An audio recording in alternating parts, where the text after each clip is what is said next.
All right, today we are playing Firecracker Hog Rider 2.8 Cycle. Let's just get into it. We're climbing the trophy road. We're trying to get to 9,000 trophies. We're using this deck. Um, in my opinion, Firecracker is the best evolution in the game by far. And you might be thinking, oh no, Ben, but there's all the other evolutions that are broken that are coming out, and then they come out and they're broken when they. No, Firecracker is the best one, and Firecracker is the best one not because it's the most broken, but because it's the most fun.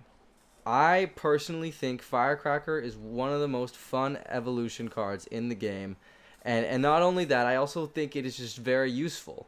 It replaces it's a good air targeting troop. It makes it so decks like this one are actually able to defend against air pushes for a cheaper cost than having to like throw in, I don't know, a musketeer or something.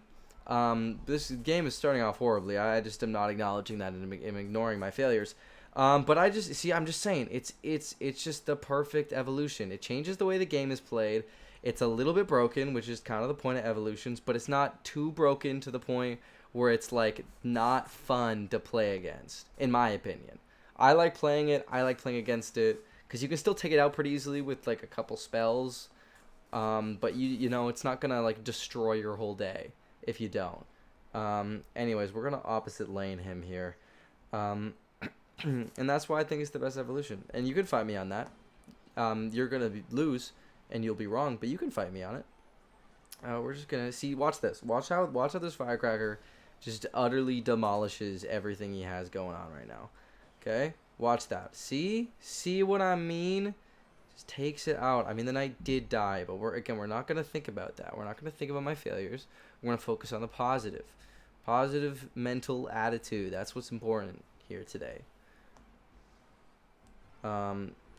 And you might be, you know what you just saw, you just saw Evo Bomber, and you might be saying, no, it's the same thing. It's the same thing, but for two elixir. No, it's not the same thing because Firecracker has a wider radius and has the poison damage. You just can't beat it. And that's why we're playing it, and that's why I put it in pretty much every deck. Honestly, and it's just reliable. Honestly, like it makes Firecracker, which is kind of an unreliable card, into an actually reliable card. We did just lose the tower. It's because I'm focused on the yap and not on the game. So the first game here is not a good example of what I'm trying to talk about, but trust me, it's good. Trust me, I'm not crazy. Um, yeah, what I'm saying, what I'm trying to say. Well, I'm trying not to let him take any more towers for the sake of my pride here, even though I've already lost. Um, it's good because it takes an inconsistent card and gives it consistent value, even in if it's inconsistent sometimes. But I mean, Firecracker has the moving back ability, which is actually really helpful. Sure, it activates King Tower, but I've honestly never had that really be a problem, at least in the decks that I play. Maybe in Hog Rider it can sometimes be an issue, but I personally I never have that as an issue. And honestly the only other like ranged card that in my opinion has the same level of utility and consistency to it is Musketeer.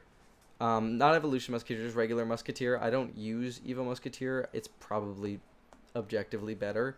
But you know what? That's the only other card I'd ever like replace in a deck with Evo Firecracker, like that I'd say.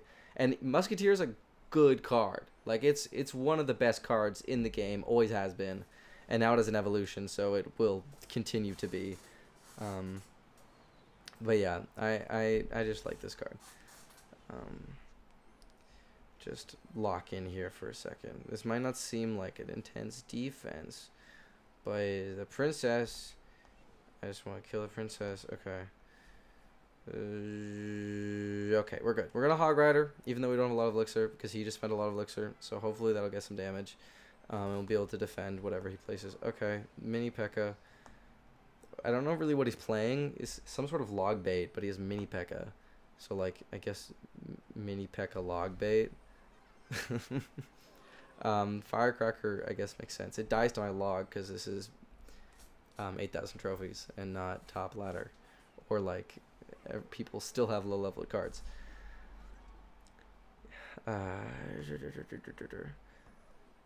Yeah, something I was thinking about earlier today. I'm just gonna start. I'm gonna keep yapping. I'm not gonna keep focusing. I'm gonna keep yapping. Something I was thinking about earlier today was like was my cell phone.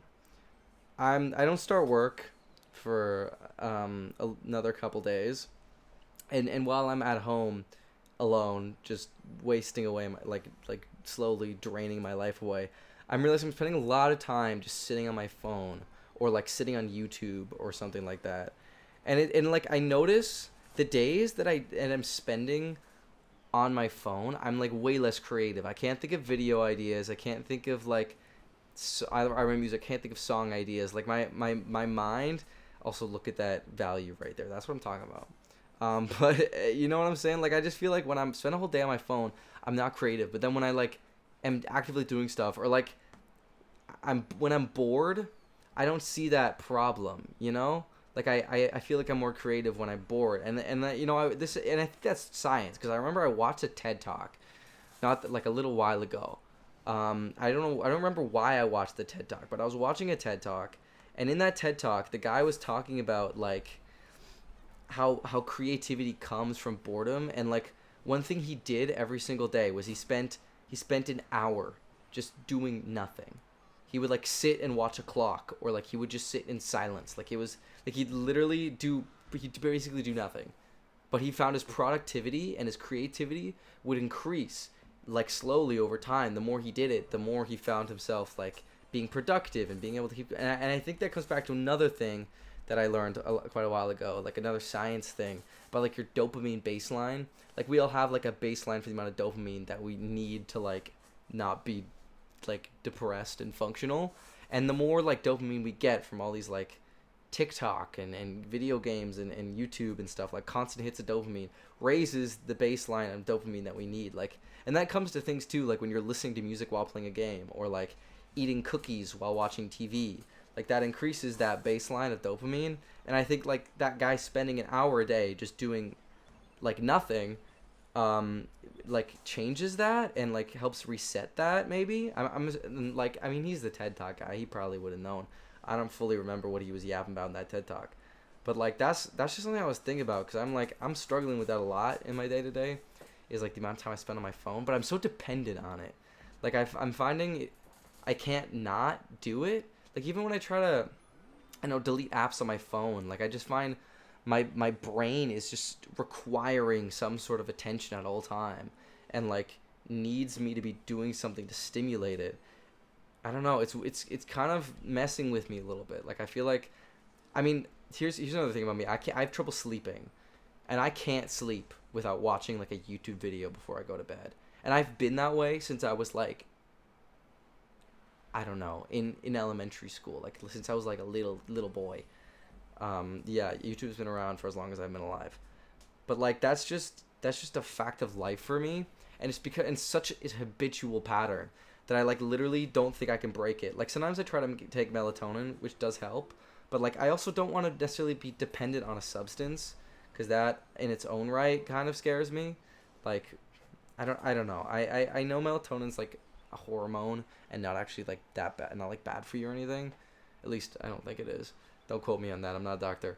Um, but it still like worries me to feel like I'm not able to like function like a human should. Like I think back to the cavemen, and I'm like, they could sleep, you know, like they could pass out on a bunch of rocks in caves.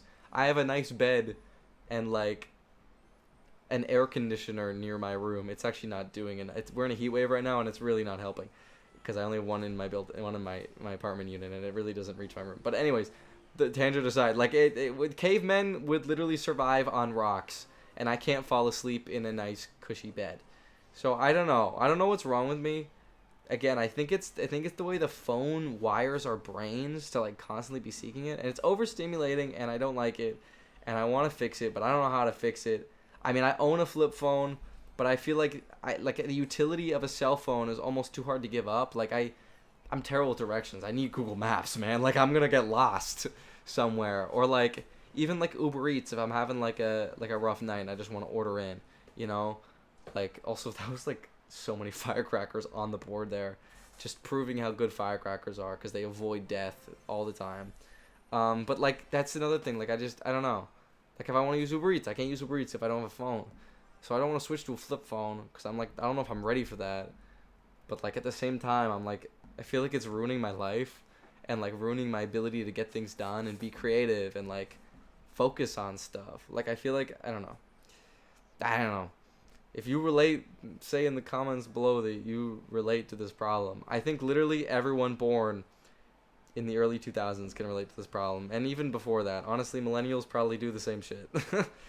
And it's tough. It's a tough world. Like, I know it's like the biggest first world problem, like being addicted to your phone, but it's seriously it's a serious epidemic right now. Like, I can't think of a single person in my life who I'm. Okay, this is one thing. This is a big pet peeve of mine. I don't do this, cause like this pisses me off, and I love being in the moment. But when you're around other people, and instead of talking to you, they'll just sit on their phone and like watch Instagram reels. That's a big no-no for me. Like, as much as I'm addicted to my phone, I'm not addicted to it that badly. But like, that's common when I'm like hanging out with people and there's like nothing going on specifically. They'll just go on their phone and like watch Instagram reels instead of interacting with the human beings in front of them, which is like crazy. Like, to think about, like, I don't know, like, we are a social species. Human beings survive off of being social and talking to each other and being communal. That's how our societies function. That's how the ancient civilizations built agriculture, is through like working together and functioning as a collective. And like, now we're so antisocial that like, if we're not doing something, we'll be sitting next to our best friends and we'll just be chilling on Instagram reels, watching people. That's another thing. We're watching people. Like, it's not, or I guess not nowadays, because half of the Instagram reels I get are AI. So now we're not even watching people on our antisocial phones. I don't know. I'm like, the world is so dystopian. World War III is coming. I'm addicted to my phone. But what a time to be alive, man. Like, this is the weirdest generation. I'm Gen Z. I was like, I don't even know what I'm doing anymore. I'm just kind of going with the flow. You know, I don't even know what I'm doing with my life. I'm 20. I mean, you're not supposed to have it figured out when you're 20. But like, I feel like a lot of people I know, like, I went to business school for a little bit, and everyone in business school seemed like they knew exactly what they wanted. They wanted to go into finance or accounting or something, or they're like, at least they want to know they want to be in business. And like, there's a lot of people. I was surrounded by that. It made it really hard for me to just like exist in not knowing, and that's what I exist in now. So like, I mean, I'm in theater school now. I downgraded. But yeah, I don't know. That's all the time we have today. We cooked. I'm just saying. We started off with some losses, but I think we cooked from there on out. We got 10 gems to add to my 4,000. I'm feeling so rich. Feeling like we cooked. I'm working my way up to 9,000 trophies. We're gonna get there. I grinded a little bit off camera to get up to 8,000 because I really want to get to 9,000 trophies. Thank you so much for watching and listening to me yap about cell phones and how YouTube is destroying your brain and technology is destroying your brain. So get off this video and go outside. Go for a walk. I love going for walks. That's one way I try to stop the overstimulation is going for a walk. Okay, I'm done. Thanks for subscribe. I don't.